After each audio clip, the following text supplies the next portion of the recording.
with him and he throughout.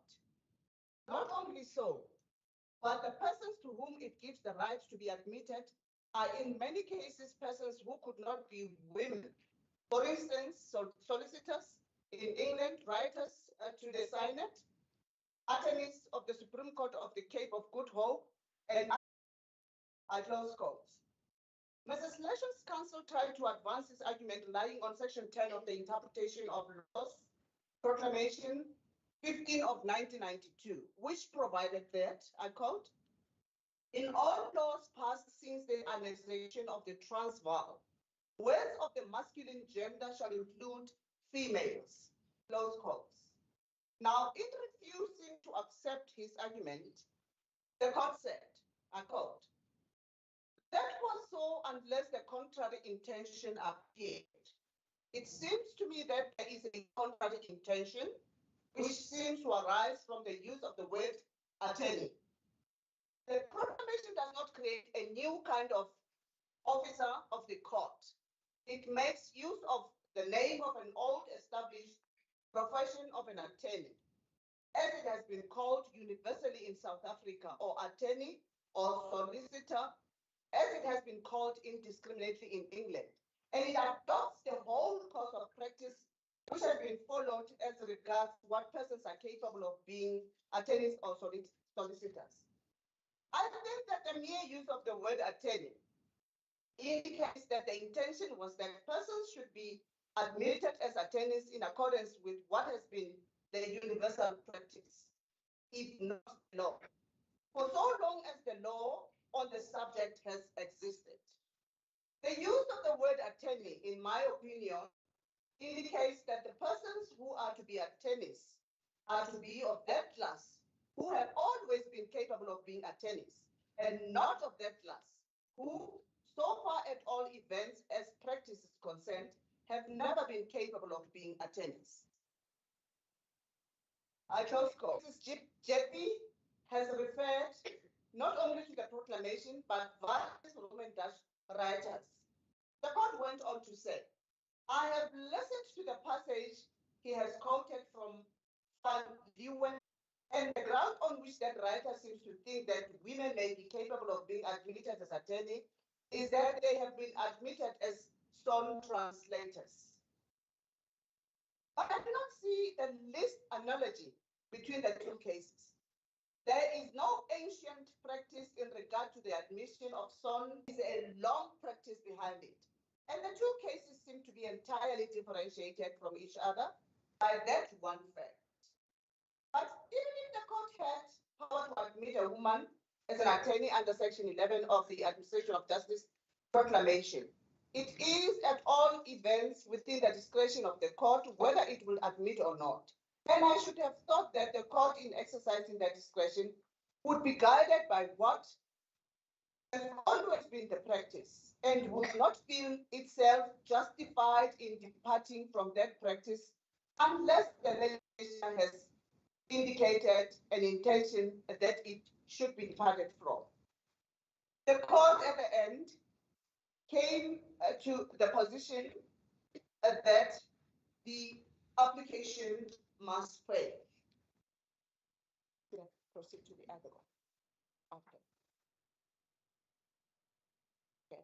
In the Wookie judgment, which was decided in 2012, Mrs. Wookie had applied to a judge in the provincial district from which the appeal court had to grapple with was whether a woman was disqualified from being enrolled as an attorney of the Cape of Good Hope Provincial Division of the Supreme Court of South Africa. In differing with the judgment of the Court of Court, the appeal court said, I quote, by the 20th section of the Charter of Justice, the point upon which this dispute tends is whether that expression should be construed as meaning male persons or as meaning any person. Any of the puny judges, the authorities, statutes, and the applicable position. The question is not whether this lady is likely, adequately, and satisfactorily to discharge her duties of a legal practitioner. If it were, then its solution would present few difficulties. The inquiry indentured. If she does not, she has no such right, and the court can give an answer. And that being so, assistance must be sought elsewhere. The legislature of the country is the only source from which relief in a case of this kind can be obtained.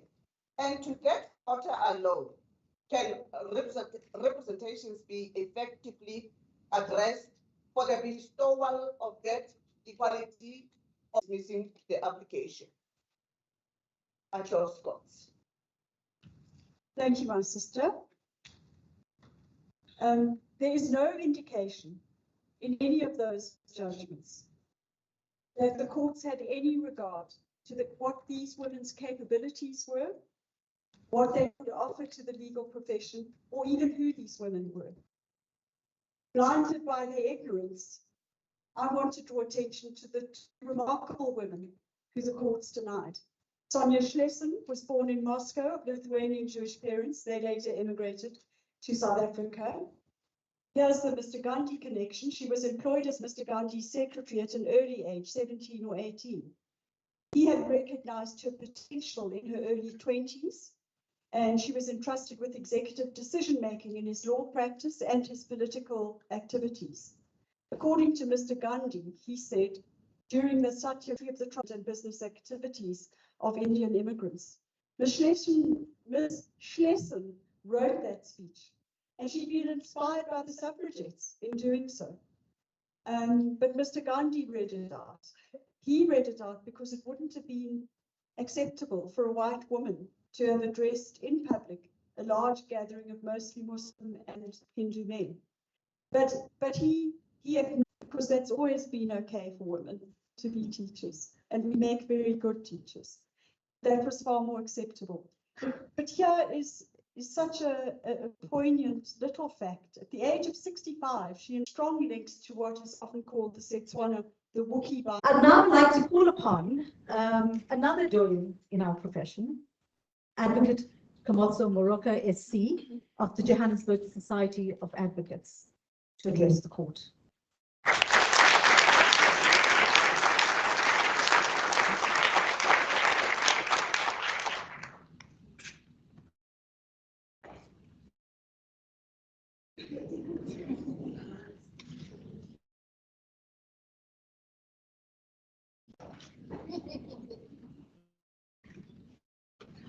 I need protection. Judge Makumi just said I mustn't waste time. I'm at the shop.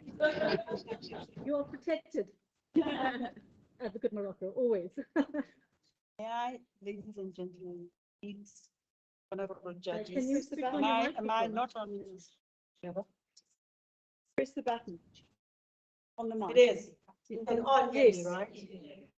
Maybe by starting off by understanding what my brief is. Oh, thank you. I was told that I must reflect on the journey in the legal profession. And sometimes when somebody says that to you, they age because they actually say, talk about what it was like when you started off. And being the oldest Black advocate at the Johannesburg Bar does age me. But may I quickly get to my story? And probably start off, because the judges have spoken, let the lawyers now speak. And it's a personal journey, but it reflects the South African journey of transformation, the South African journey of change. And start off in 1953, when the Bantu Education Act was promulgated. I was born in, I won't say when, but around that time. And like one of the applicants, I had to be posted off to Lesotho because my parents were very clear that I will not be a product of Bantu education at the age of 6. So the journey, then I have to come back because I don't have Afrikaans. So I come back, I go to the University of the North. With the number of you here, I don't know whether Prince went to the University of the North, but a number of us here, the old generation went to that university. I then came back and went to Wits University, where I had to get special permission to go and study at Wits because I was Black. And I was the only person of color in that room. The story is easy when one tells it, but you can imagine in your 20s, you enter into a classroom and it's all white in that classroom. But I must give credit to some of my friends who reached out and made that journey a happy journey. I then had to go and look for articles. We talked about women applying to be admitted as lawyers. But think about a Black person in the 80s applying, a Black woman applying to do articles. Most of the firms said no. And the only firm that said yes asked me to go into an IQ test because they were not particularly sure that I had it in me. But I thank them for giving me the opportunity to do those articles. It's really a very complex attitude. But from there, I went and because before our husbands, I had to go to the Free State. I became a magistrate in the Free State. And I met a young lady there, all of you know, by the name of Mahube Mulemela. Her first job was as a prosecutor, and I was a magistrate in that court. But then I decided, no, stock farming was not for me. Possessions of Dacha. I came back to Johannesburg, and I came to the bar. And then in that year, 1989, there was only one Black woman at the bar, and her name was Lucy Malula. This is how many years after the 1923 Act was promulgated that we had one female at the Johannesburg bar, and I was the second one. Life was tough. I had 3 children. I had to balance all of that. I had some colleagues of mine who are now very serious, eminent judges. At the time, we were at the bar together. I had to go fetch my 5-year-old because I had to rush back to court to come and finish my cases. And I must point them out. I did say I'd mentioned it, that they used to look after my child. Never mind that he used to chase them around with a hammer. She had crash field. And my dear Freddie Buchanan, thank you for having looked after my child. And how many minutes have I still got to go? Because I then and I had a passion, and I'm unapologetic about that passion, and I still have it.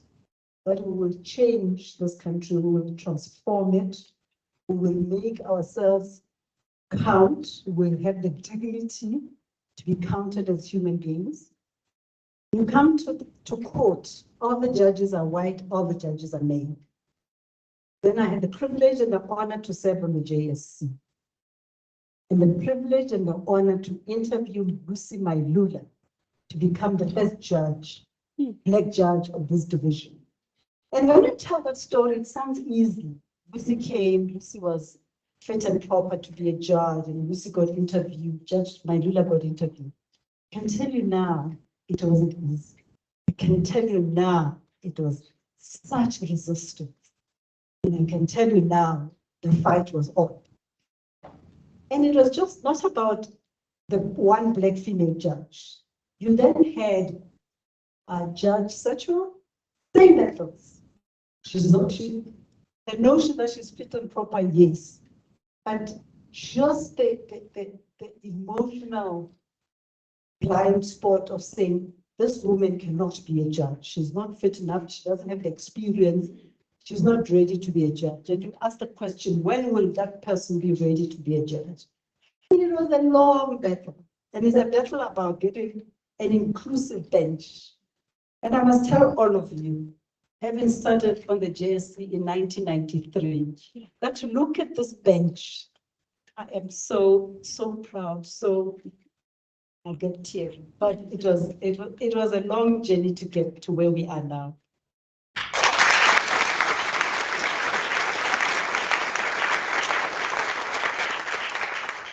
The next frontier of the struggle was actually the legal profession. Believe it or not, 1923 we were allowed to be lawyers, there's so few of us, whether attorneys or advocates. And therefore, the BLA, NADEL, and all the other formations fought for transformation. And eventually, in 2014, the Legal Practice Act is enacted. I then again get the privilege of being asked to sit. Please tell me if I've run out of time. The Legal Practice Act, and I then chaired the Legal Practice Forum, where we were trying to get ourselves ready for the Legal Practice Council. I've got my colleagues here who are with me in the forum. One of them is going to come up here after me. And again, as you tell the story, you forget that it was, the battle lines were drawn. People with privilege never give up voluntarily. You have to push, you have to cajole, you have to beg, but Anita continues. That struggle still continues. And I'm hoping, because I'm supposed to be looking back, as I look forward and I look at my colleagues who are on the Legal Practice Council, I'm hoping that the forum journey was not in vain, and that we can proudly one day say, we have arrived, the battle is won. I know that the battle hasn't. Because I was going to start off by telling you about the statistics at the bar. The males are at the bar, how many females are at the bar, how many white silks are at the bar, and how many black silks are at the bar. I'm not going to go through that because I run out of time. But only to mention that there are only, I think, 9 women of color at the Johannesburg bar. So as silks. So when we talk about our journey, we know we are a long way off. A long way off. And when I look, 90% of you, I don't know, the young advocates. And I'm hoping that while we fill up the courtrooms, we don't forget those like Mefing, whom I know very well, and Kwanele. Your mother was an amazing woman. And other women, we mustn't forget that they might be there, but they never get the same kind of work that their many counterparts get. They never get the same abuse. They get abused. They get underpaid. People take advantage of them. So this battle is still being fought. I had a young woman, junior, the other day doing some deadly work for me. And I said, where's my work? And she says to me, I've got problems. I'm being evicted from where I live. And therefore, when I say to you, the battle is still being waged, I really mean it. And maybe to conclude, if I might just quote what somebody said in 1998 and ask all of you whether you think this has changed. Because if it hasn't changed, then it means that the fight is still in its infancy. And what he said was, we therefore make bold to say that South Africa is a country of 2 nations. One of these nations is white, relatively prosperous, regardless of gender or geographic dispersal. It has ready access to a developed economic, physical, educational, communication, and other infrastructure. This enables it to argue that except for the persistence of gender discrimination against women, all members of this nation have the possibility to exercise their right to equal opportunity. The development opportunities to which the Constitution of 1993 committed our country.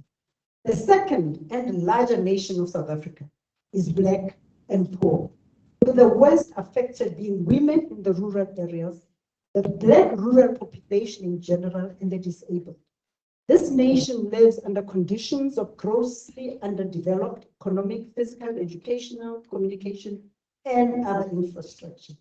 It has virtually no possibility to exercise what in reality amounts to theoretic rights to equality and opportunity, with that being equal within the Black nation, only to the extent that it is equally incapable of realization.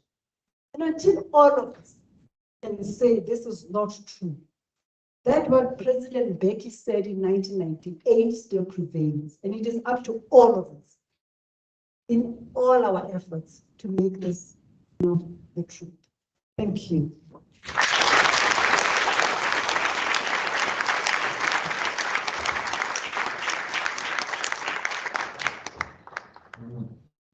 Thank you, Advocate. Thank you, Advocate Morocco.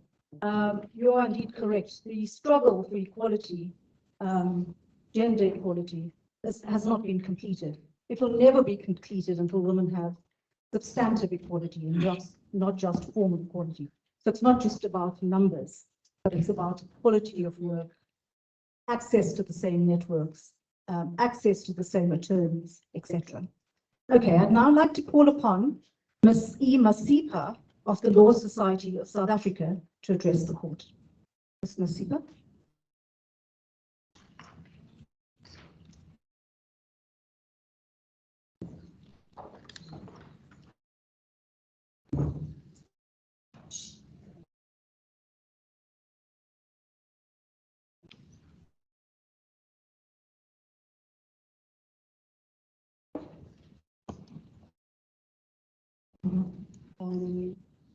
Greetings to the honorable judges, highly esteemed guests, ladies and gentlemen.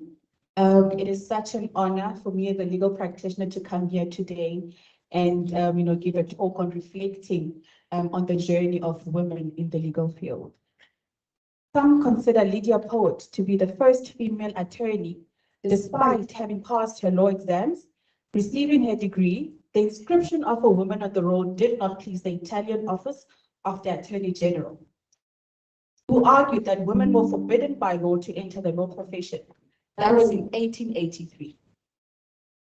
43 years later, South Africa saw its first ever woman being admitted as an attorney. It took a further 41 years for a Black female to be admitted as an attorney. Those were historic moments for women in the profession. Another historic moment occurred almost 17 years ago when women in the practice of law from all over South Africa were brought together to the dialogue by the legal profession at the South African Women in Law in Indaba in 2006. And the then Minister of Justice and Constitutional Development, Bridget Mabandla, recounted the selfless contributions made by women stalwarts of paving the way for us. Today, we now come together to contemplate the path of women in the legal field and ponder upon the present condition of the profession. To get a picture of the present day situation, I turn to the Nexus Legal Tech Report 2021-2022, which was done in partnership with the Law Society of South Africa, which tells us that currently 41% of the profession is female, which is a 5% increase in the female legal professionals in the last 5 years, and a 7% increase in fully female-owned firms since 2016. Furthermore, fully female-owned ownership of firms is 27%, and 26% is mixed ownership. These may be the statistics, but what about the actual lived experiences? While the statistics are important, we must also consider and understand the realities of people's day-to-day lives. To do this, I will also turn to another study, which was done by the Center of Applied Legal Studies, which found Black women are often subjected to discrimination and prejudice due to both their gender and race. This intersectionality can lead to unique challenges and obstacles for women who may face multiple layers of oppression and marginalization.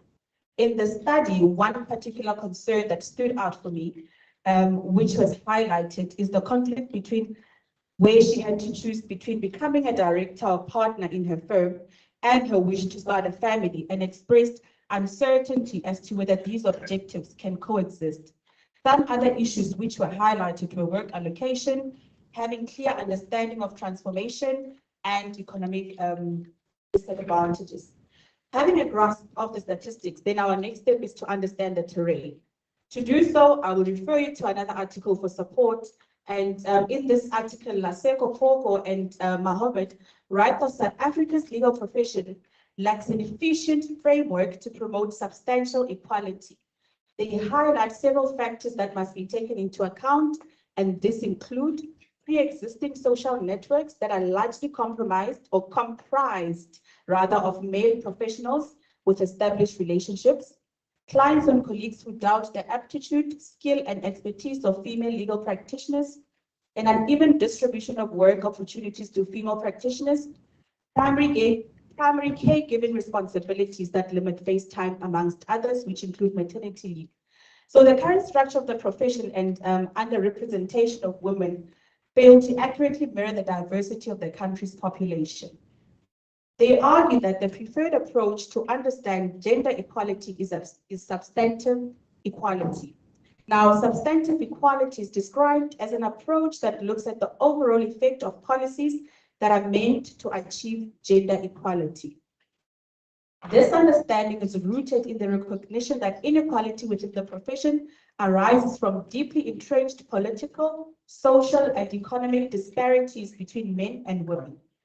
This then calls for the understanding that gender equality requires more than simply enacting policies. It requires a nuanced understanding of how those policies will impact different groups of people. In conclusion, it is critical that we actively work towards combating stereotypes and prejudice that target women, as these can create a lack of opportunities for women to truly promote gender equality. We must ensure every woman is given a voice and the opportunity to participate fully. As Nguyen and Ten write in 2017, the legal profession is an old and conservative one, which has had difficulty addressing diversity, inclusion, particularly in relation to gender. Now, the legal profession is an essential element to ensuring the fair and equitable treatment of individuals and upholding the rule of law. Therefore, it is imperative that we continue to promote equality and human dignity for women in the legal profession, as it is critical for creating a more just and equitable society. We must reaffirm our commitment to addressing the systematic barriers that limit women's participation and success in this field, and take further concrete steps to create a more inclusive, supportive workplace environment, challenge unconscious bias, and advocate for policies that promote gender equality. Thank you.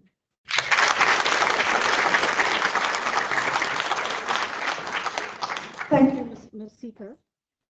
Can I now call upon the Deputy National Director of Public Prosecutions, Advocate Omar Rabaji Rasikava, who was once a member of the bar, and I served pupillage with her, actually. We did pupillage at the same time. I did serve with her, but we did it at the same time. And we were sorry to lose her to the NPA and other commercial entities after that. But that's testament to the fact that women were not getting adequate and sufficient work at the time. Yeah. Thank you very much for that wonderful introduction. It's really an honor and a privilege to be here. There's a lot of faces that are familiar. My principal, when I served pupillage in the late 80s, now Judge Philip Coppen is here, and I had a good time serving pupillage under him. Then I also see my classmate from Terflo, the University of the North, Judge Mandla Bongwe, and I saw him somewhere, and colleagues, friends, and the honorable bench. So as said, I started off as a young attorney and I opened my law firm. It was very prestigious then to work in Jeepney Street. I had a law firm here. My partner is sitting there in Lepu. We started off in the early 80s with a law firm, and I'm proud to say that law firm is still standing. Then, of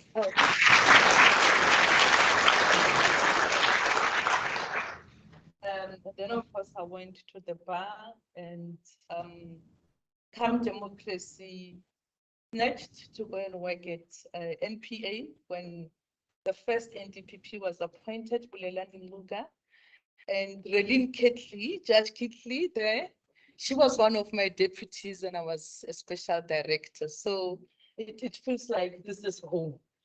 So having said that, I was in a listed company for 10 years, responsible for governance and risk, and that's just another word. So today when I was reflecting about having to talk about how difficult it is for us in the legal profession, funny enough, I thought, but with the bench, surely things are much easier because as a starting point, the salaries are the same.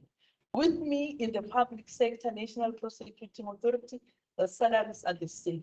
In the private sector, in listed companies, you're talking about the difference of 20 million between female and females in terms of bonuses, shares, and. It's a rough world out there. So what is the starting point of, I just want to make a few points. The starting point is that obviously the equality is not yet real. We don't have de facto equality. We don't have true equality. There was a study that was done by one international consulting firm, and whilst I was still in the listed company, I was interviewed in 2011.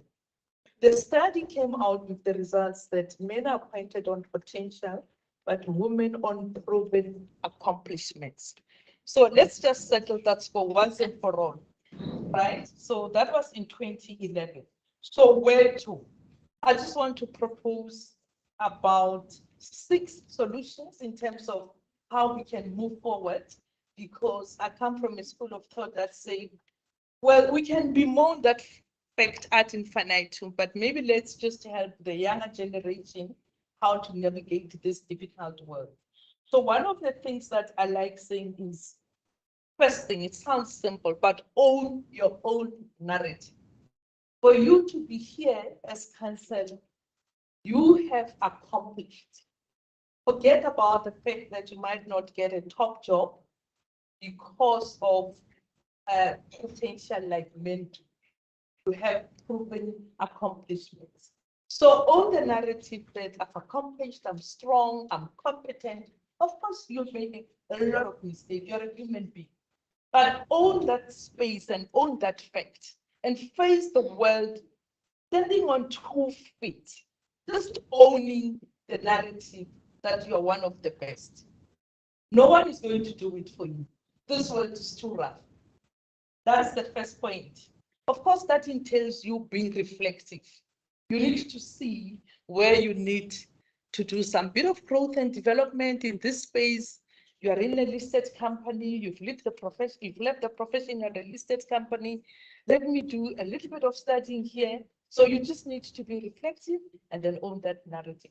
What is the second point that I want to make is that, what if you don't fear? What if you don't fear being caught out that you are an imposter?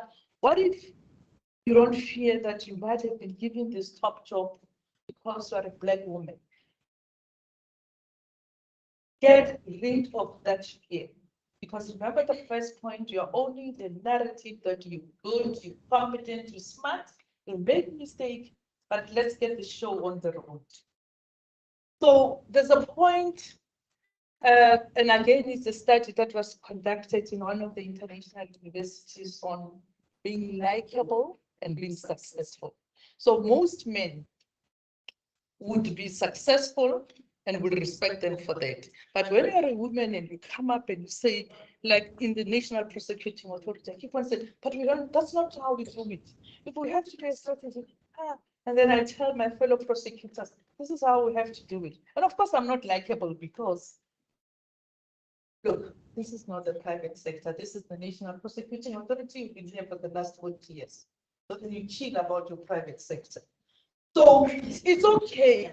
It's okay to decide that I'm successful and I'm not going to be likable, and settle at that point and not be afraid and just own that narrative. I'm good. I've got diversity of experience. I'm bringing a lot to this place, and you say it, and people get, wow, this one is too much.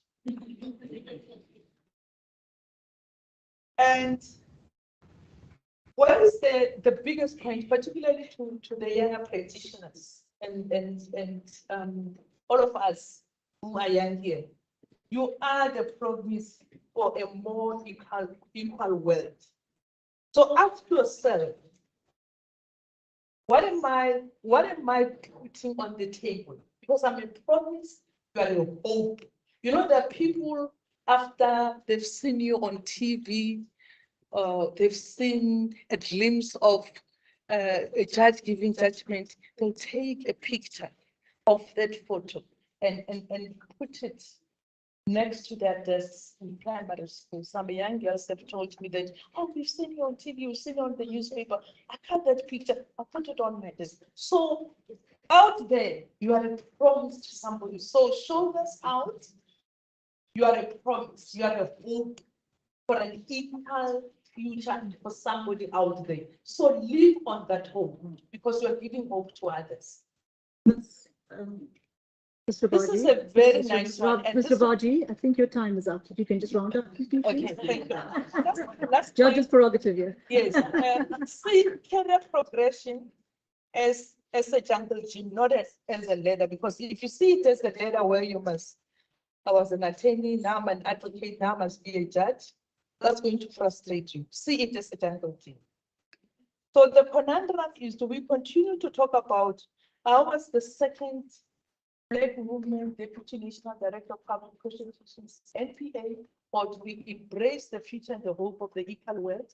My submission is that let's all work together towards true equality. Thank you.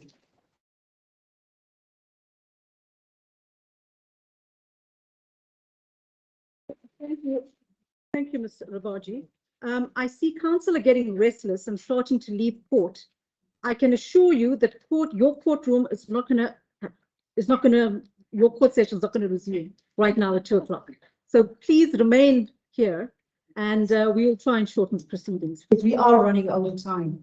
Can I call upon the Ms. S. Mangani of the Pan-African Bar Association of South Africa. Ms. Mangani, I know you were given a time allocation of 5 minutes, but can I impress on you the need to shorten your address today? And all subsequent speakers as well. Thank you. Thank you. Good day, and I will try by all means to speak for 2.5 minutes or 3 minutes. You're welcome. The shorter the better. As advocates usually say, and they speak for the whole day. My name is Salome Manganye. I am a Black girl from Hammanskraal. I have been requested to, and thank you to Advocate Moroka SC for dealing with aspects that are unknown to me.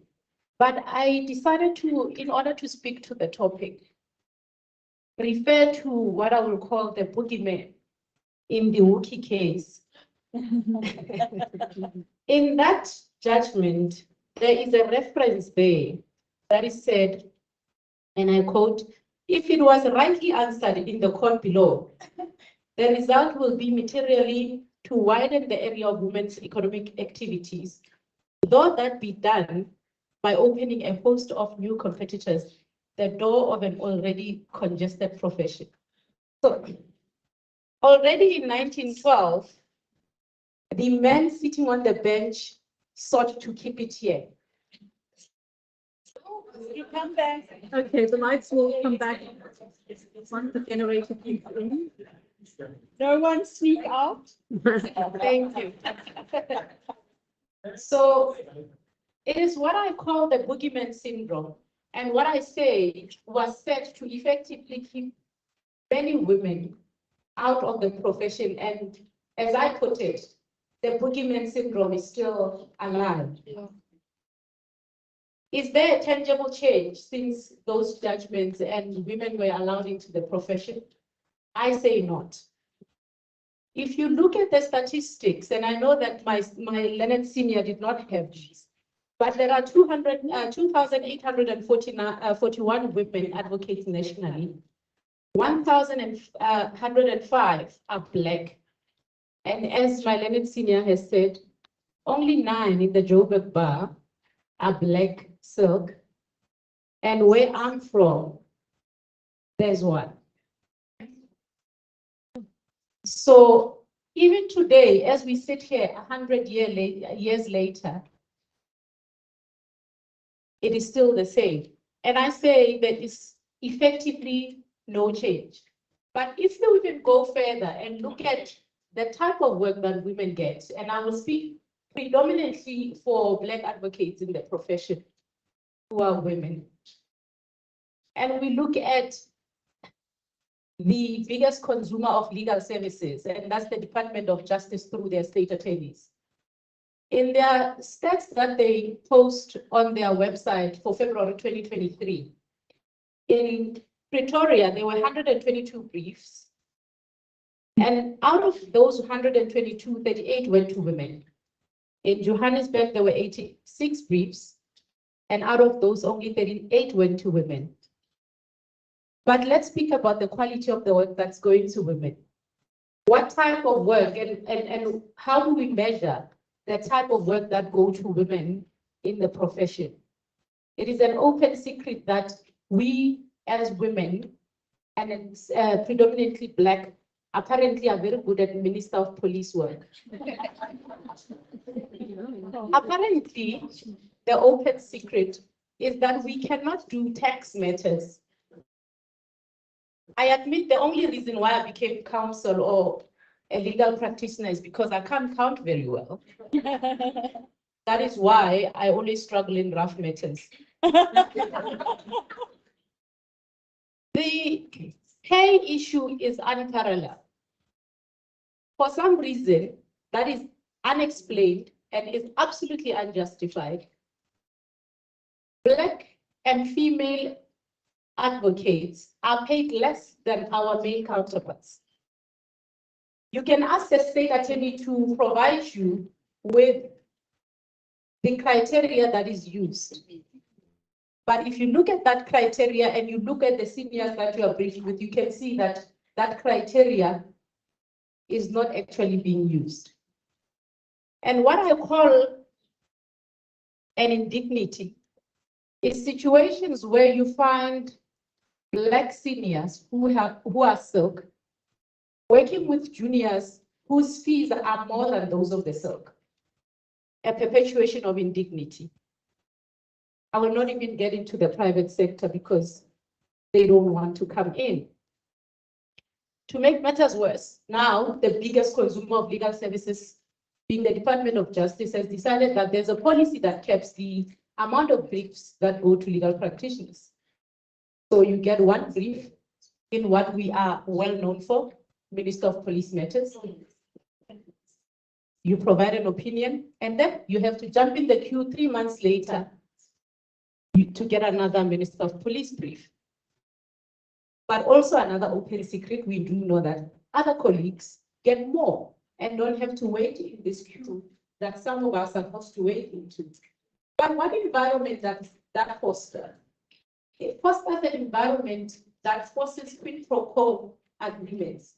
Again, an open secret, that women are forced in this legal profession to do favors to others in order to get briefs. I will not mention what the favors are, but some of them being to pay for briefs, either in monetary or other ways. Again, all of these, we are all aware of them. Then it is, the next one is what I would call being the face of the triple P. Where I, as a junior, I'm full of evidence, with the white cells would have nothing to do with me. And then what happens? They put me on the side because I only know Minister of Police and carry things. Then it comes a day when we have to appear in court. I'm brought back in, dusted up, only to be shown to the masses for a narrative that says, look, we are trying. Look at her. But what that does is it allows me to gain experience, number of years, number of briefs. And then ultimately, one day, there will be an advert by the same Department of Justice and Constitutional Development that says that I must apply. Come to the bench. And then for some reason or other, one of which being my blackness, I am accepted to the honorable bench. And then there's a text matter that comes to me. What happens to the administration of justice? Not a question that we are called upon to answer today, but perhaps we ponder upon it in our spare time. But should we give up? I say no. And the reason I say so is this. And it is with reference to who I am and who I know women to be in the profession. It is that I am a black child. I am born of queens and kings. I am my ancestors' wildest dreams and representation of many others. And with that knowledge in tow, I believe that 100 years is nothing. We must continue to fight. We must agitate at all levels. We must train each other so that when we appear in this honorable profession, that we do not disappoint our ancestors and those who brought us here.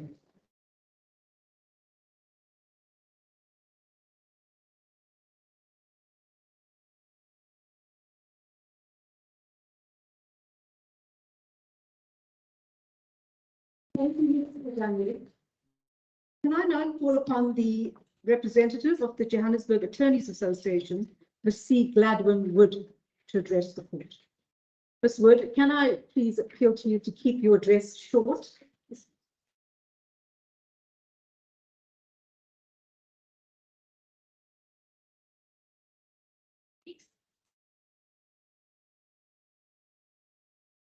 I think you need to turn your microphone on, Ms. Wood. No? Yeah. Yes. My name is Maxwell Wood. Thank you so much for the invitation. I would like to acknowledge the esteemed and influential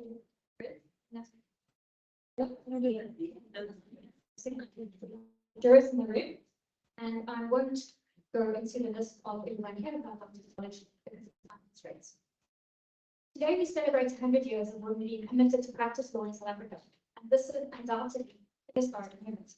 But we must not forget that over the last 100 years, there have been other notable advancements in women's rights, including, and this is not a complete list, all time rates, the judgments relating to women European, judgments recognizing that women can inherit and Catholic law, the implementation of the Recognition of Marriage Act, the implementation of the Civil Unions Act, and various other judgments that have recommended to certain rights of same-sex couples and in relation to spouses and marriages.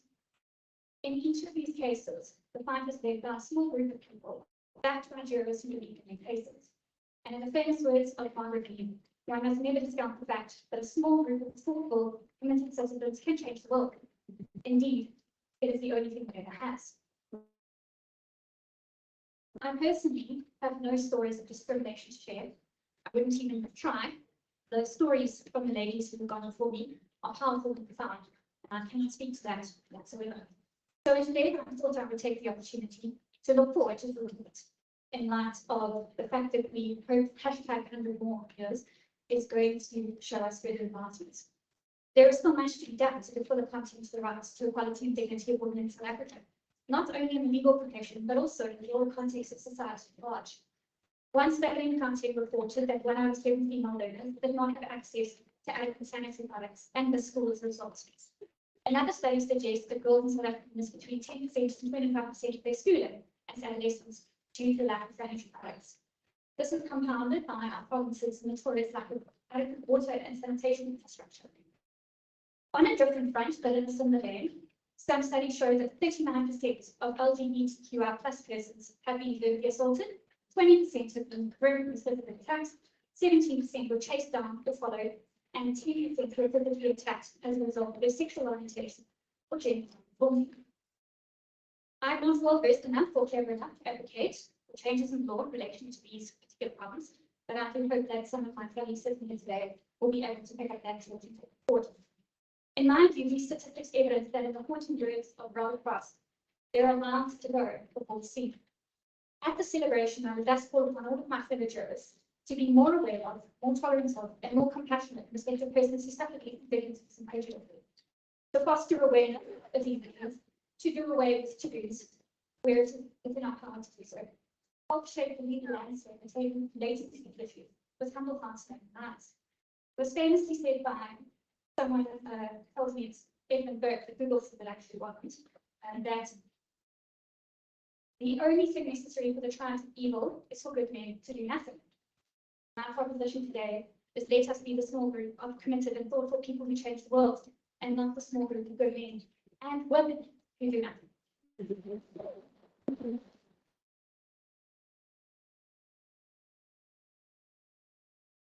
Thank you, Ms. Pretoria. Can I now call upon the representative of the National Association of Democratic Lawyers, Ms. Nalini Maharaj, to address the court?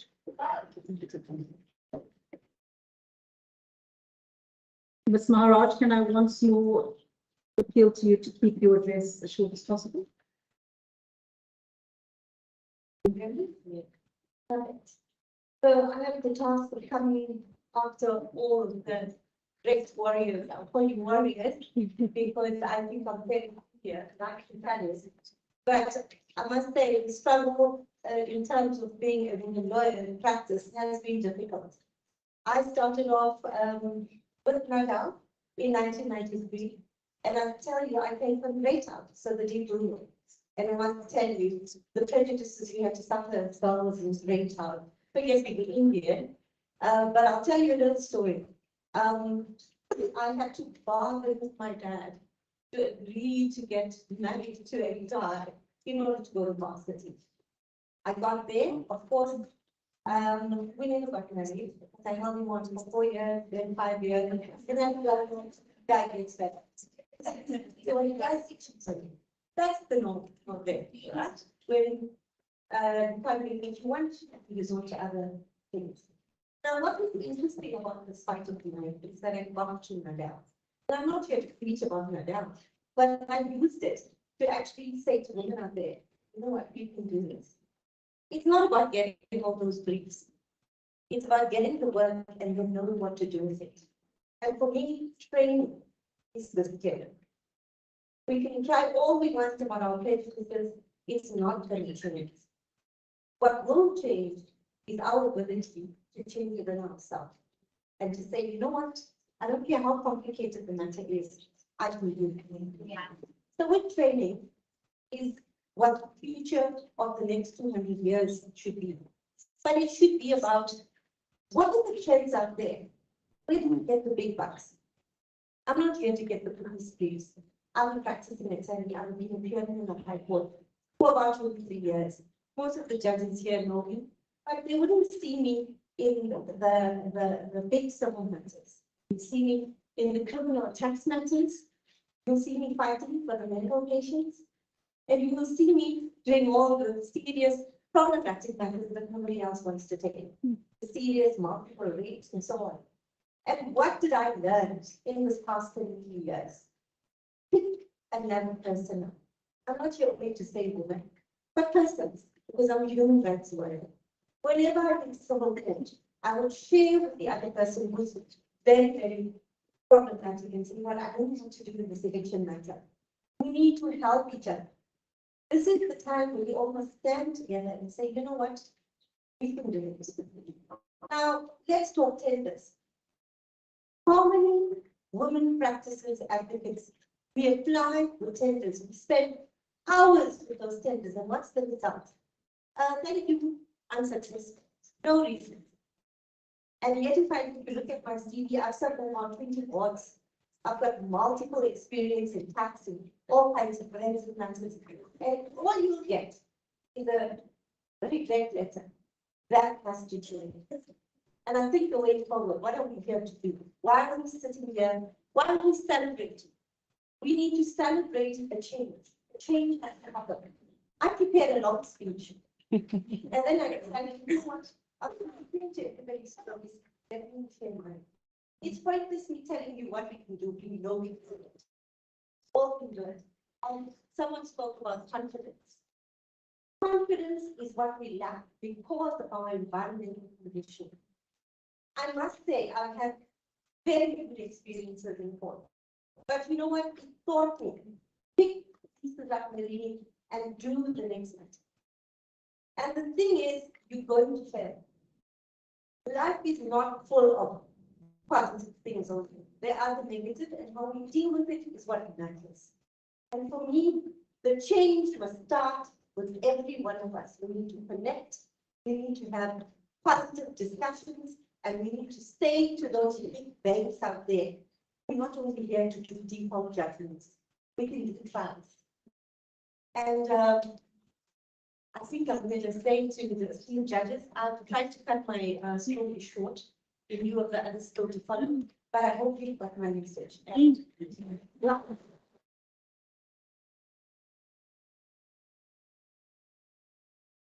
Thank you, Ms. Maharaj. Your story is certainly all our stories. It has been all our stories. And confidence is a major part of why a lot of us are unable to succeed. Not that we don't have the confidence, but we just believe in our heads that we don't have it. And a lot of us suffer from the imposter syndrome.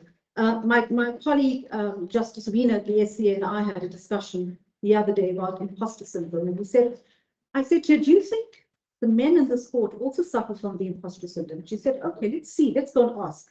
So at our conference, after a matter, we had two judges sitting with us, Judge Corbin and one other judge, I can't remember now. And we said to Judge Corbin, do you suffer from the imposter syndrome? And he said, what? So with that, can I hand over to the South African Women Lawyers Association representative, Ms. Malatsi Tefo. And again, Ms. Tefo, can I please appeal to you to keep your address short? Don't appeal. I direct you. Senior judge today. Thank you so much. Thank you, again, Director. And let me start with our senior here today and our judicial members, ladies and gentlemen. You know, all of this have been spoken. And I just want to say one thing that touched me. The writer in the South African Law Journal of 1917 called the objection to women in the legal profession a wholesome one, because he said that the fact that women nurse and sew and wait at canteen is no indication of their capacity for legal profession. If there is one calling in the world for which women are constitutionally unfitted, it is the law. Women have no idea of relevancy or analogy or evidence. That is how women were treated. Dreadful. This could not be right, that then women became recognized as persons by virtue of the law, and not by virtue of the fact that we are all products of creation. Honestly, this is really wonderful. We are very thankful to women like who really stood up for women's rights. And I just always like to quote that the question is not who is going to let you. It is who is going to stop you. And this is exactly what Muhammad did. And I think given and the Baptist speaking up. They stood up. But this was not the end of the challenge. There was still some piece of legislation that were making it hard for the progression of women and continued to favor male counterparts. However, we are very grateful for South African Constitution, the legislation like Employment Equity Act, and the BPS and the like that facilitated the entry of women to the profession. It was such a significant moment to see the first woman in South Africa ascending to the position of a deputy justice, Justice Maya. the retired Justice Oyewati, Judge Oyewati, Deputy Judge President Pasela, who is now going to be recommended, judges like Judge Muniba, who are continuing to shut up the proceeding. We are so proud to see women occupying the decision-making spaces, and this is in line with the Saula's project. As Saula, we are very thankful to the judges then really who make us become our best by giving our members the opportunity to act in this decision. And not only is doing that, it's also capacitating them through continuous training, which is the Deputy Judge President, Judge Sutherland. And that is what we aspire for, and this is aligned with our objective. We are thankful to our judges because they give us the training, particularly the judges of this division, Judge Mudiba, Judge Matoko, Judge Mali, Judge Victor, and many other judges who have selflessly sacrificed their time in order to share their knowledge with us so that we can fulfill our best. And that is what my Judge Justice Mukoro last time, please let us be in our prayers and say, you know, in our 100 years celebration, we expect that we must ensure that we fill up our best capacity so that we do not find ourselves wanting. The words of wisdom that she shared with us were so wonderful. Another milestone that we had in the Judicial community, that's one of the National Council, where for the first time we had the first women chairperson of the deputy chairperson. That was a very milestone for South Africa.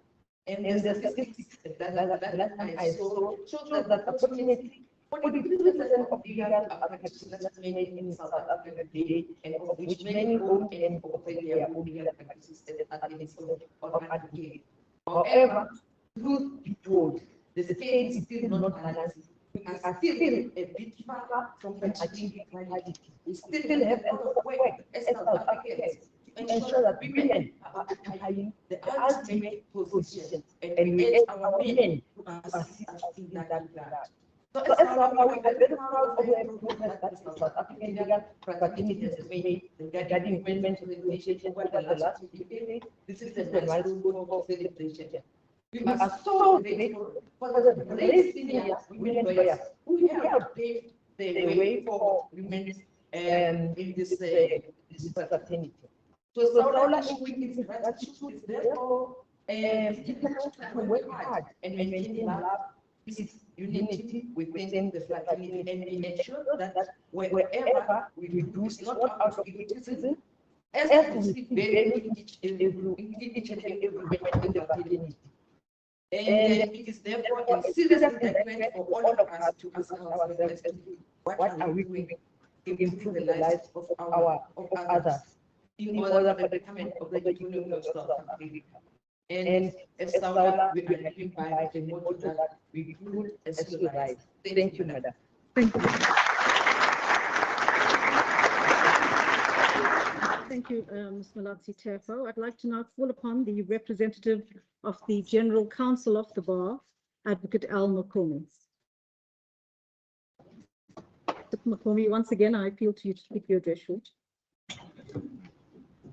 Good afternoon. In the matter of incorporated law society versus booking, the appellate division made request of a code for unfairness one of the natural. Likewise, owing to some natural peculiarity, it happens that it's not as much as the whole of mankind by reason of inborn weakness.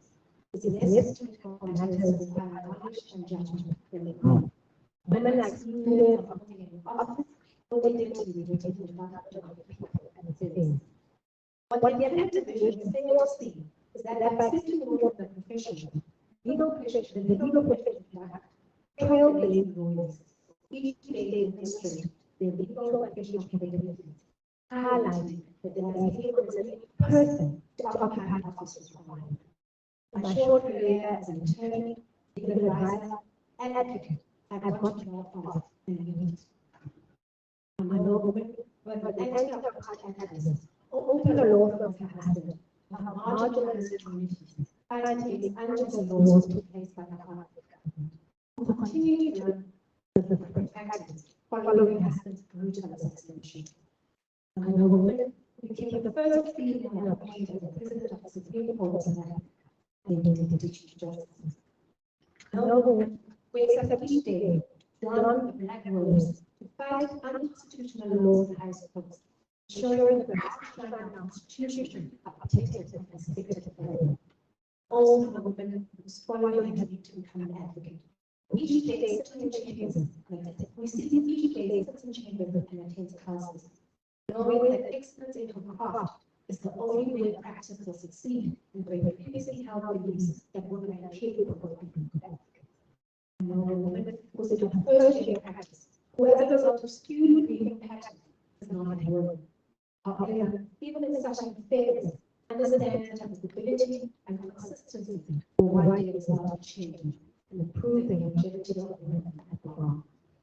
No woman is following up the unpaid invoices, who understands that the role you today to us as payment is a hard one, and that she should be paid equally for the services that she provides. I told a woman with a camera and tripod, documented the day in order to bring the legal profession to the world, ensuring the profession is in the digital age and inspires all cases with the opportunities for women within the legal profession are not always visible. And I know the woman who's buying her first car, who's booking her first international holiday, buying her first house, and understands the privilege of such choices. Choices our grandmothers and grandmothers are one able to have to the lack of opportunities for women.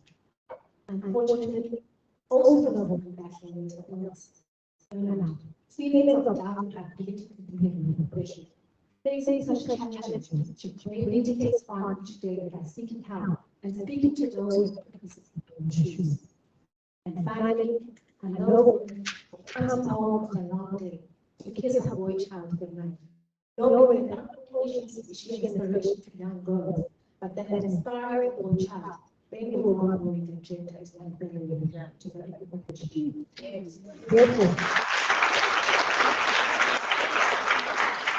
These 100 years have not only shown that women are capable, but that they are determined, resilient, and innovative.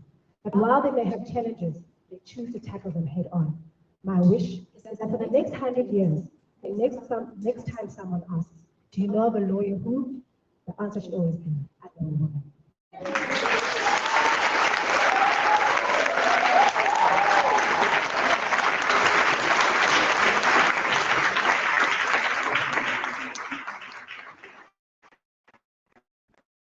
Thank you, Mr. Latsia. It's very important for the next 100 years of struggle, and I still refer to this struggle because it will remain a struggle. Also, think about the women that belong to the LGBTQ groups that must also be given entry into the profession and into the judiciary and be treated as equal to other women and in the profession. Can I now call upon a member of our judiciary, Judge Modiba, to address the court? Thank you, Madam Chairperson. It is a great privilege to address this gathering on behalf of the judiciary. I came to today's celebration with mixed feelings because I had to seriously reflect on what is there to celebrate, because 100 requires reference to empirical research to know and understand that as we mark this centenary celebration, the immense discrimination of women in the profession continues. I did find reason to celebrate. As women who are current members of the profession, in the various capacities that we occupy, we stand on the shoulders of trailblazers, women that love us. And some of us are here with us, advocates, advocates, Babaji, advocates,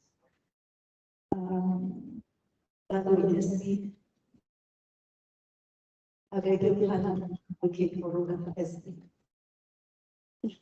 When I was in unimaginable ways, paving the way, the creation of gender-neutral spaces such as tea rooms and bathrooms, and the existence of sexual harassment policies in various institutions.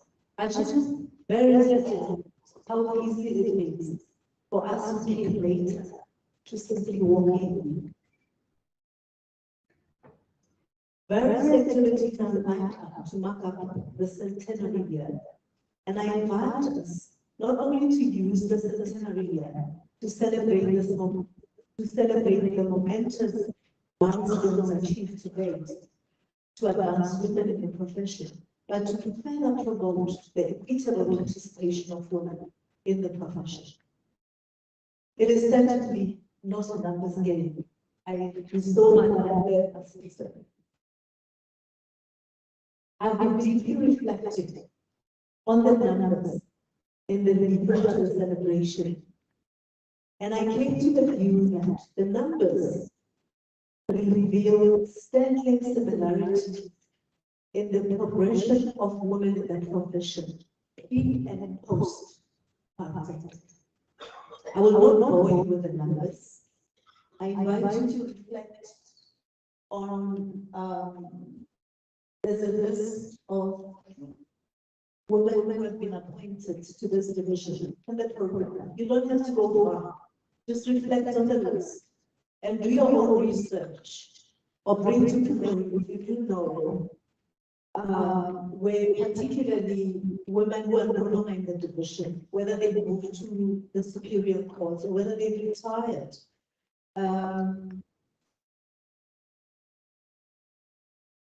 What their experiences were and what their experiences could be. But my attention was particularly struck on those that actually remained in the division, such as Judge Victor, until they retired. What I'd like to highlight is that,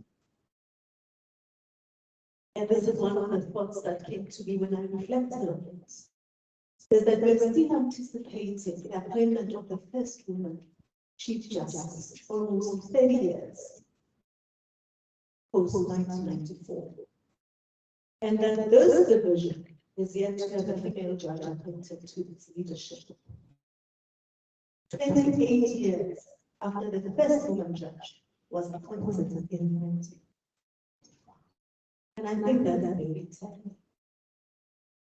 And I think you will see why I came to the conclusion that actually the struggle has not really changed. I think it keeps changing cards, but this tragedy shows that it's not really changed. There's an ongoing challenge regarding barriers to entry in the profession, and even breaking patterns. And I'm glad, Ms. Manganye, you actually painted a very clear picture of what the experience is from the perspective of the legal profession. And these challenges remind us that the journey ahead remains very long. At least in the case of walking and special and others who are similarly treated.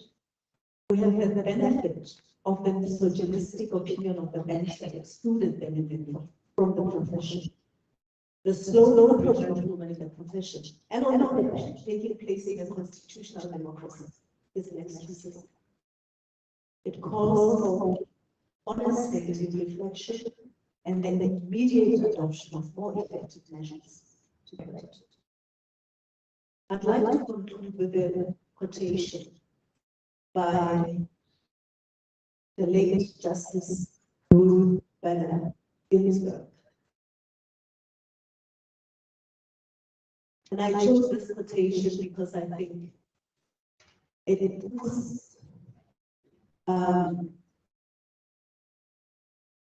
highlights one of the fundamental answers why we continue to grapple with these issues. Quote, we have made huge strides, but we have not reached the banner.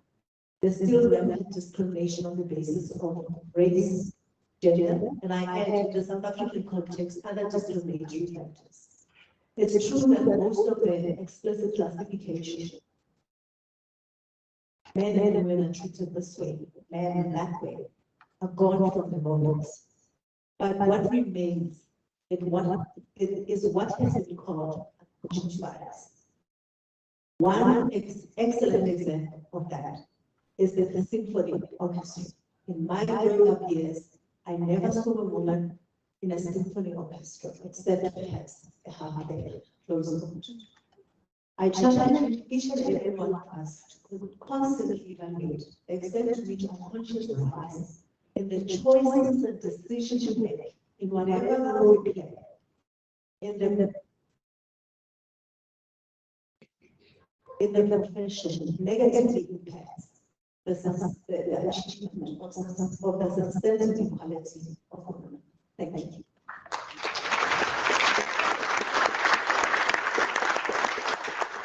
Thank you, Mr.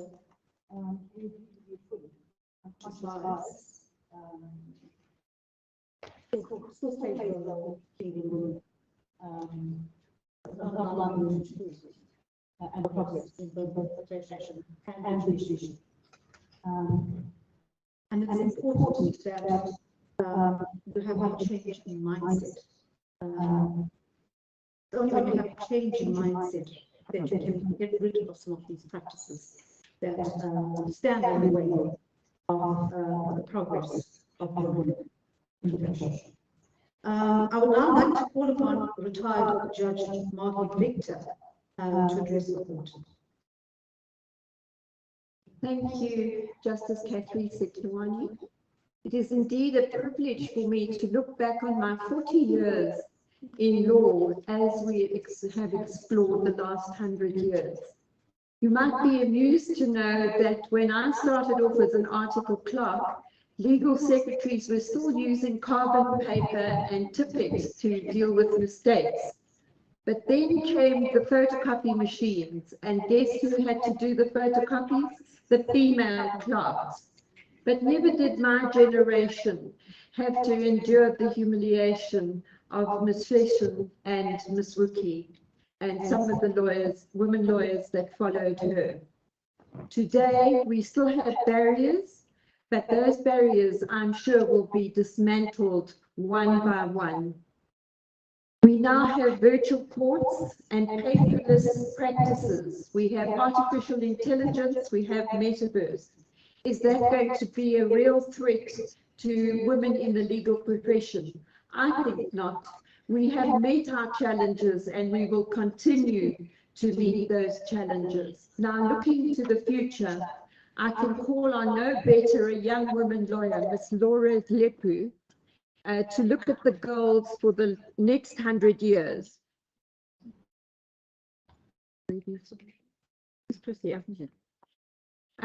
Ms. Lepu is the daughter of Ms. Kathleen Matolos Lepu, who has honored us with her presence here today. And she is also the former chair of the LPC. She, together with another woman,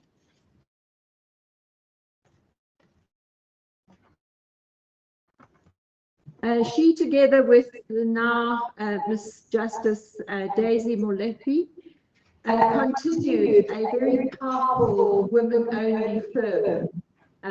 You have heard reference by previous speaker, Ms. Rofi, as to that she was also part of that firm.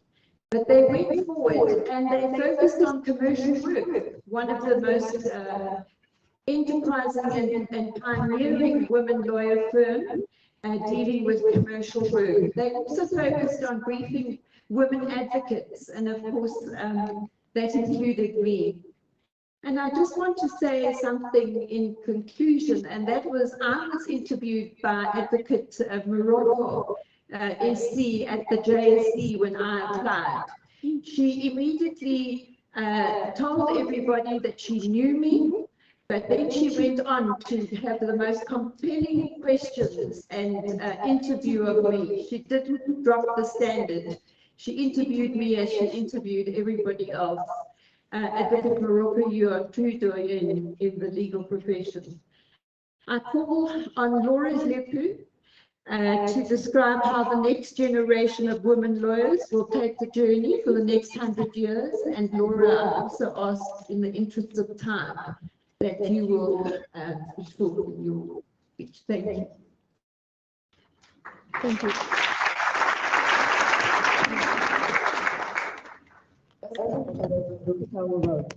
I stand on the sacrifices of a million women before me, thinking, what can I do to make this mountain taller, so the women after me can see farther? The short but impactful poem, titled Legacy, is about the sacrifices women have made throughout time to improve the lives of the women who follow. Even with the great strides that have been made to bring us here today, there's still so much more to look forward to and more work to do. More than half of South Africa's population is female, and yet this is not reflected in most industries and professions. The legal profession, unfortunately, is no exception. Women are not well represented, and this speaks to practitioners, the bench, and to academia. This is the first goal for the next 100 years. To have a profession that reflects South Africa as it is. To have women and those who identify as women represented in the profession, not just adequately, but well. There's a common misconception that just having women taking up space is enough for empowerment, diversity, and parity. And this could not be further from the truth. It's of no use to have us sitting pretty for the sake of it, without making a contribution. The issues of skewed briefing patterns, unconscious bias, and the gender pay gap have cast a dark cloud over the lives that shines within women lawyers. This is the second goal for the next 100 years, to have quality, specialized work being allocated to deserving women lawyers, so that they may also diversify their skills and establish themselves in specialized fields of law. The concept of a work-life balance gained a lot of momentum following the COVID-19 pandemic, and at face value, it just doesn't seem like an option for working women, especially in the legal profession. Balancing the demands of successful career and home has become more of a challenge, with young women feeling like they have to choose one over the other. This is the third goal for the next 100 years, to have a working environment that allows the various areas of our lives to flourish without having to sacrifice all of the others. Our Constitution tells us that South Africa belongs to all people, united in our diversity. Yet, there continue to be groups of people who are marginalized, excluded, and have acts of violence enacted against them for their very existence. This is the fourth goal for the next 100 years, to have an inclusive profession and society where the LGBTQI+ community will not fear to live their truth and where their pronouns and identities will be acknowledged. The fifth, final, and probably most important goal for the next 100 years is to live in a society free of violence against women, children, and other vulnerable people. Empowering women in the legal profession isn't just an exercise of transformation and gender equality, but a vehicle to improving society as a whole. Because when you empower a woman, you empower a community.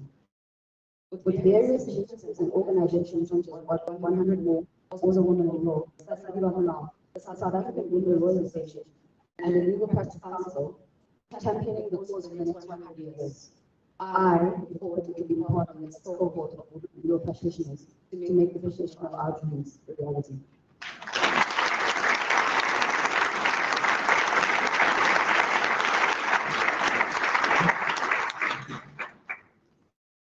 Thank you, Mr. Lebu.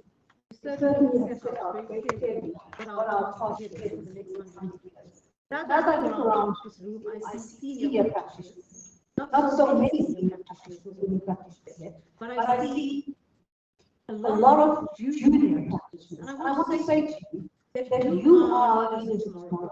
You are leaders of the profession, be it the bar, the side bar, and you are the leaders of the judiciary. So do not shy away from making yourselves available for acting positions on the bench. You will gain experience, not only which will help you, which will help you not only in your professions as practitioners, but also to one day become good jurists. So as leaders of the profession, I basically look forward to see what you are going to achieve for the attainment of equality of women in the profession over the next 100 years. And I hope that we're all alive to celebrate the next 100 years with you.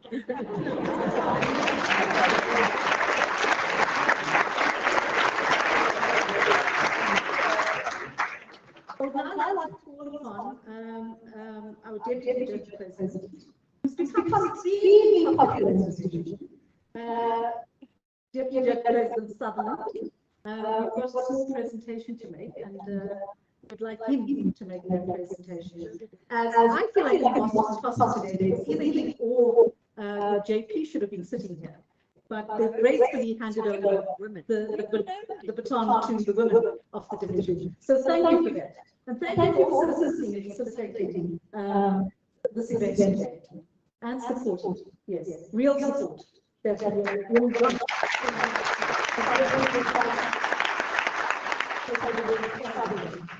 Can I call upon a representative? Do you have this? Can I call upon a representative of the family to come up? Two representatives. We have 10 representatives who stand here. Yes, you're not too fight about it. There may be things that you can share there. I'm not sure what's there, but this is great.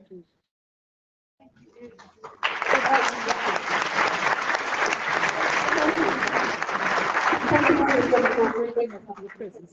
Can I now call upon a representative, Mr. Kele, on behalf of the Commissioner?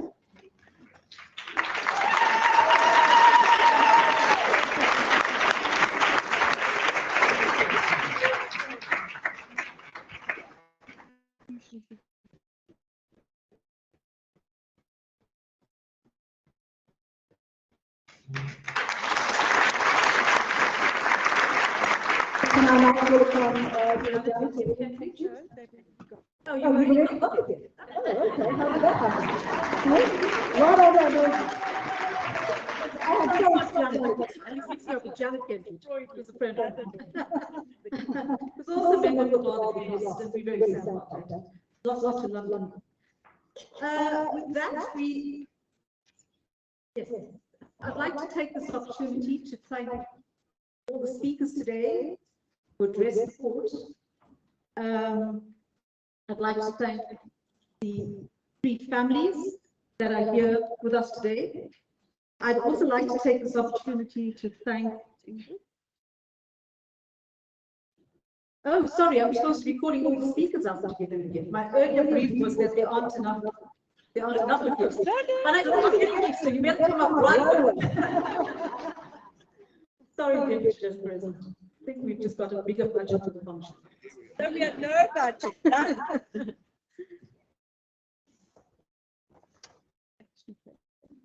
Oh, sorry, the mistake was that the speakers from the judiciary won't be getting it. So don't start with the blame. That is going on the roof. Advocate Morocco. Ms. Maraj. Mr. Barji. I'm going to.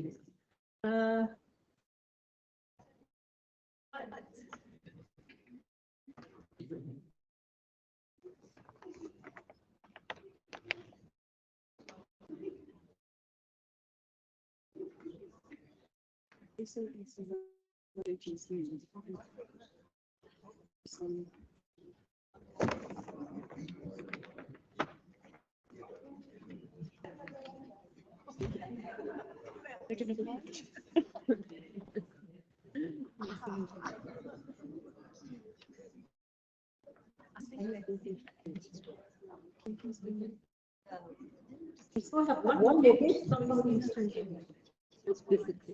be missing. Really will keep that for you.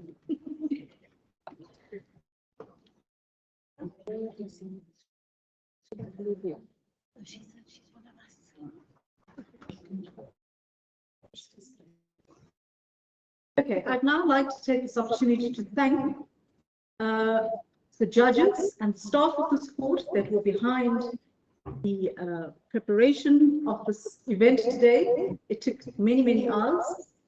A special thank you goes out to Raylene Keatley, Justice Keatley,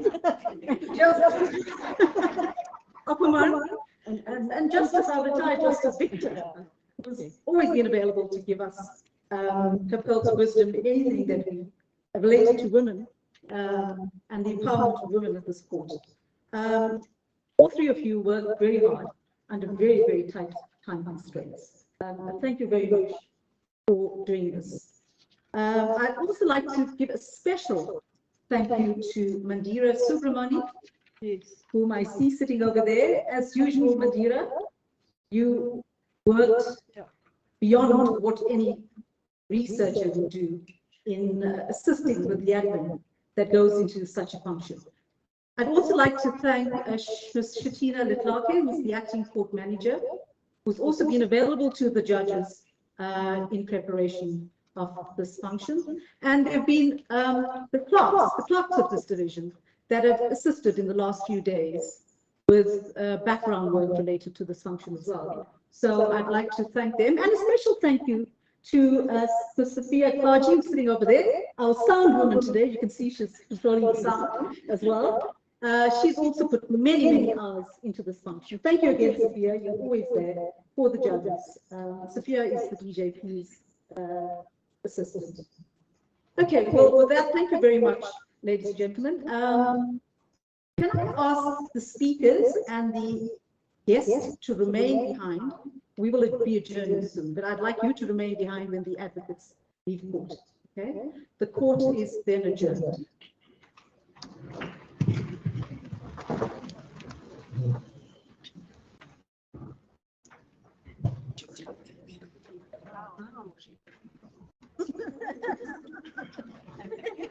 Council may leave the room. Judges are remaining behind for photographic sessions.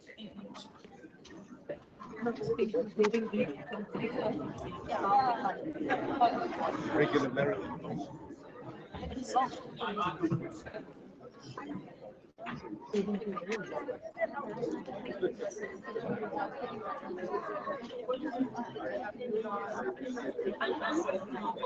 Yeah, very hard. We did in 5 minutes. What were these? Leave both now. Oh, I see. No, there's spades. Okay.